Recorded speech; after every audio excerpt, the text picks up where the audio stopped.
Hello friends, हम सीख रहे हैं लिटरेरी टर्म्स और जैसा आप जानते हैं हर लेक्चर में कुछ इंपॉर्टेंट लिटरेरी टर्म्स को डिस्कस करते हैं। तो चलिए मेरे साथ साथ नोटबुक और पेन लेकर बैठिएगा ताकि आपकी नॉलेज भी चेक हो सके। देख लेते हैं पहला question. Euphuism was derived from the name of a character. एक कैरेक्टर था यूफियस, वहीं से ये टर्म जो है डराइव किया गया यूफिज्म को। और डेफिनेटली ये प्रोज रोमांस था यूफियस द एनाटॉमी ऑफ विट 1578 में आया, और यूफियस एंड हिज इंग्लैंड 1580 में आया बाय इंग्लिश ऑथर। तो आपको यह क्वेश्चन है कि नाम बताना है ऑथर का कि ऑथर यहाँ पर कौन है। क्लियर?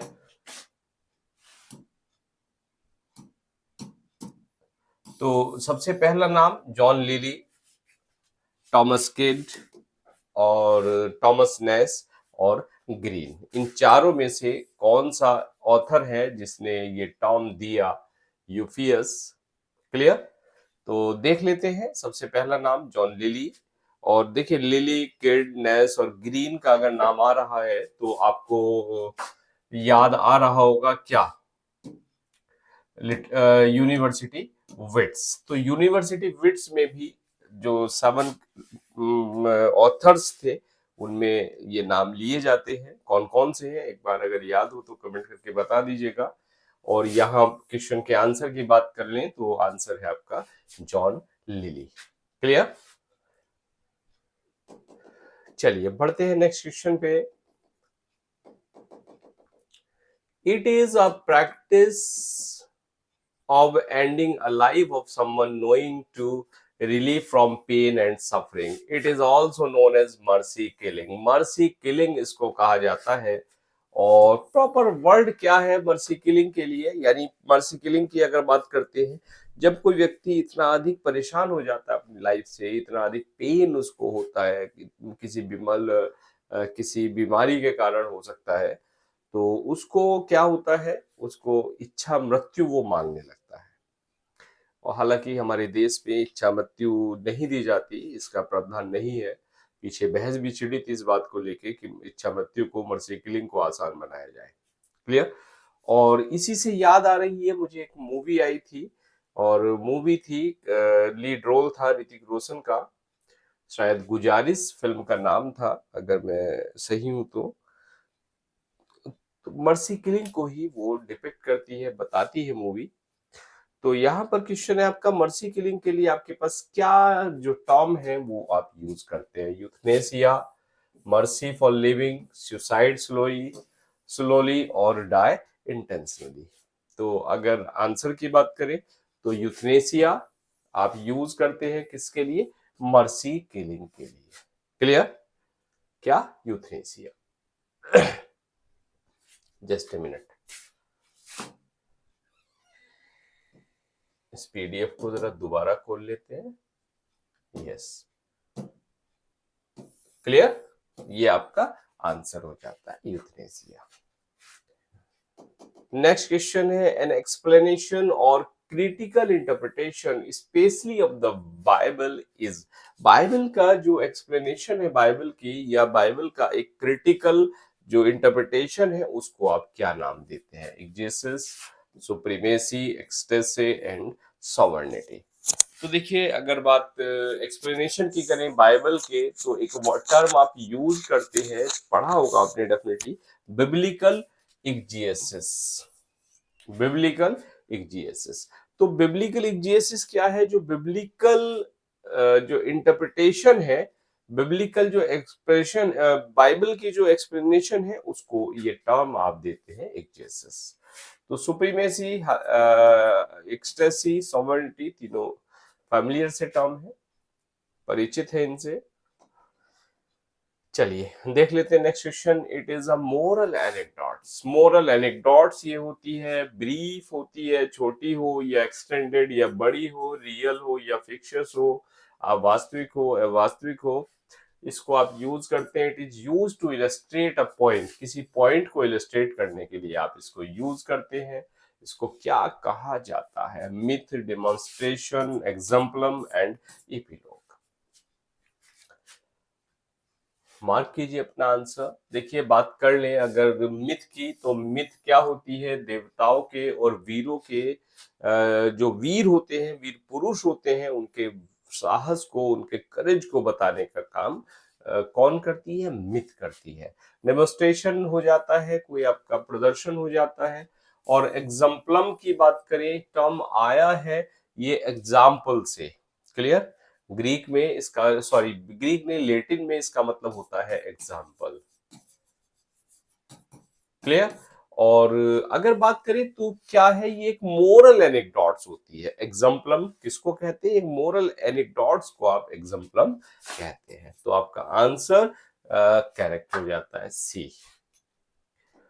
बढ़े next question. It is an act of interpreting. ये इंटरप्रिटेशन का एक एक्ट होता है। Interpreting it involves a close reading to discover the meaning of a text. Text का मीनिंग डिस्कवर करने के लिए क्या क्लोज रीडिंग के इर्द गिर्द ये घूमता है।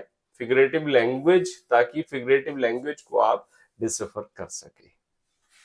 क्या लिटरेरी टर्म्स हैं देख लेते हैं जरा। क्या है? एक्सपोजिशन, एक्सप्लिकेशन और एक्सप्लेनेशन, नन ऑफ दीज। तो ना आपका क्या है? एक्सप्लेनेशन है, ना आपका नन ऑफ दीज है। एक्सप्लिकेशन और एक्सपोजिशन में बात कर लेते हैं। और बात सबसे पहले अगर करें हम एक्सप्लिकेशन की, तो the process of analysing and developing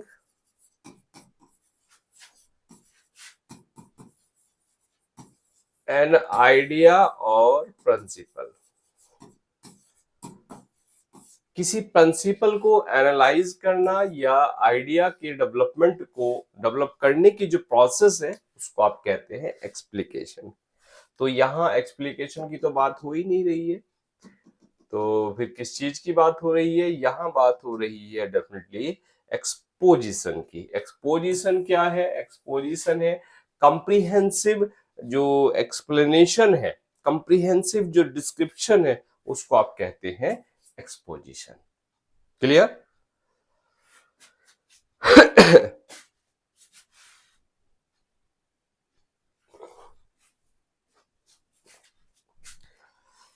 देख लेते हैं जरा नेक्स्ट क्वेश्चन को। This literary device is used to introduce background information about events, setting, character, or other elements of a work to the readers or audience. Readers के लिए या audience के लिए इस लिटरेरी डिवाइस को आप यूज करते हैं जो बैकग्राउंड इंफॉर्मेशन होती है उसको बताने के लिए, चाहे वो इवेंट्स की हो, सेटिंग, कैरेक्टर या किसी दूसरे एलिमेंट्स की हो। लिटरल मीनिंग है इसका showing forth. Clear? Showing forth literal meaning है। Story does not make any sense without it. इसके बिना स्टोरी का कोई सेंस नहीं होता। टर्म है आपके पास नरेशन, डिस्क्रिप्शन, आर्गुमेंटेशन और एक्सपोजिशन। तो देखिए डेफिनेटली हम बात क्या कर रहे थे, अभी डिस्कस किया हमने एक्सपोजिशन को। तो ये क्या है? ये एक्सपोजिशन है जो क्या करती है, एक इंफॉर्मेशन देती है, बैकग्राउंड इंफॉर्मेशन देती है किसी सेटिंग की, किसी अदर एलिमेंट की। क्लियर? और एक्सपोजिशन के बिना स्टोरी कुछ नहीं होती, सीधी सी बात। Next question. Consider the following example. Horror, horror, horror, Macbeth, हो ब्रेक ब्रेक ब्रेक, टेनिसन। तो विच लिटरेरी डिवाइस, कौन सी लिटरेरी डिवाइस इन कोर्ट्स में यूज हुई है? एडिनेशन, डाइकॉप, इपिजियोक्सिस एंड जियोग्मा। हालांकि इनको हम पहले भी डिस्कस कर चुके हैं, लिटरेरी टर्म्स इन डिटेल हमने डिस्कस किए थे इससे पहले वाले लेक्चर में, या उससे पहले में किसी में किए थे। तो अगर रिपीटेशन आपको दिखता है तो डेफिनेटली आप किसकी बात कर रहे हैं?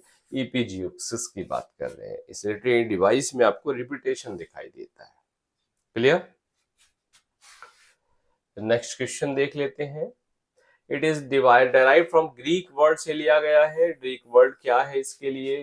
Greek word is Eris which means to create strife. Strife को क्रिएट करना जिसका अर्थ होता है, टू रैंगल, उलझना जिसका अर्थ होता है। In it writers and speakers, इसमें राइटर और स्पीकर दोनों हॉट हीटेड आर्गुमेंटेशन करते हैं। क्लियर? टू स्ट्राइव, तो वर्ड क्या है? स्टिक, जियोग्मा और पेरोरेशन एंड एपिजियोसिस। तो ना पेरोरेशन है ना जियोग्मा है, तो बात रिस्टिक की यहाँ पर हम कर रहे हैं, जिसका मतलब है हीटिंग आर्गुमेंटेशन। क्लियर?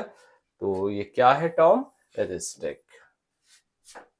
डन, मतलब है टू क्रिएट स्ट्राइव। चलिए नेक्स्ट क्वेश्चन देख लेते हैं जरा।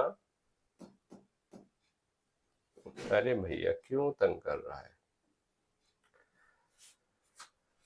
एर्जी हंक्स रोमन, एर्जी हंक्स रोमन एक जर्मन टर्म है। क्लियर? प्रोनाउंसिएशन जर्मन टर्म है, तो जर्मन में कुछ और स्लाइड बिट डिफरेंट हो सकता है। मतलब है इसका novels of education, novels of romance, novels of psychology, novels of philosophy. एरिज hunks Raman, पढ़ा होगा टर्म? नहीं पढ़ा होगा, डेफिनेटली फर्स्ट टाइम आप नाम इस टर्म का सुन रहे होंगे। बात कर लें, एक लिटरेरी जानर ये होता है जो psychological and moral growth of a protagonist, protagonist की since his childhood to his education. एक प्रोटोगोनिस्ट की जो डेवलपमेंट है, उसके जो मेंटल ग्रोथ है, उसकी जो मोरल ग्रोथ है, बचपन से लेकर उसकी एजुकेशन तक की, उसको ये टर्म बताता है, ये जानर बताता है। तो डेफिनेटली ये हम यूज करते हैं किसके? हम यूज करते हैं नॉवेल्स ऑफ एजुकेशन के लिए इस टर्म को। क्लियर? नॉवेल्स ऑफ एजुकेशन यानी सीधी सी बात कहे तो किसी ऑथर की बचपन से लेकर उसकी जो एजुकेशन जर्नी है, उसको ये नॉवल बताता है। फिर इसी से रिलेटेड क्वेश्चन इज, ये क्या है? अ novel of profession which focuses on the choice of profession. A novel of crime, novel of crime which focuses on the traces of crime। एक ऐसा नॉवल जो प्रोफेशन का है, चॉइस ऑफ प्रोफेशन पर क्या करता है? फोकस करता है। नॉवल ऑफ क्राइम है जो फोकस करता है ट्रेसेस ऑफ क्राइम पर। A novel of revolution which focuses on how to being revolution for a cause. और a novel of education which focuses on training and formal schooling. तो definitely training और formal schooling को ये novel बताता है। Clear? चलिए बढ़ जाते हैं नेक्स्ट क्वेश्चन पे। पीजीटी में ये क्वेश्चन आया है एक बार। The term essay has been derived from a French word essai. एक फ्रेंच वर्ड है एसाई, जिससे नॉवल को जिससे ऐसे वर्ड को डिराइव किया गया है। इसका क्या मतलब है? अटेम्प्ट, से टू एनीवन और एस। चौथा ऑप्शन भी देख लेते हैं, none of these. Very good. तो इन तीनों में हमें गैस करना है। एसाई का मतलब होता है क्या? टू अटेम्प्ट, प्रयास करना, प्रयत्न करना। उसके लिए आप इस टर्म को यूज करते हैं एसाई को, जिसका मतलब होता है ऐसे। ऐसे जो है वो यहीं से वर्ड डिराइव किया गया है। क्लियर? चलिए बढ़ जाए फटाफट नेक्स्ट क्वेश्चन की तरफ। अब ये इंपॉर्टेंट क्वेश्चन, उससे भी important, who coined the word acai. Acai को किसने कॉइन किया? मॉन्टेन, बेकन, लैम एंड ड्राइडन। तो क्लियर कट आंसर है, किसने दिया?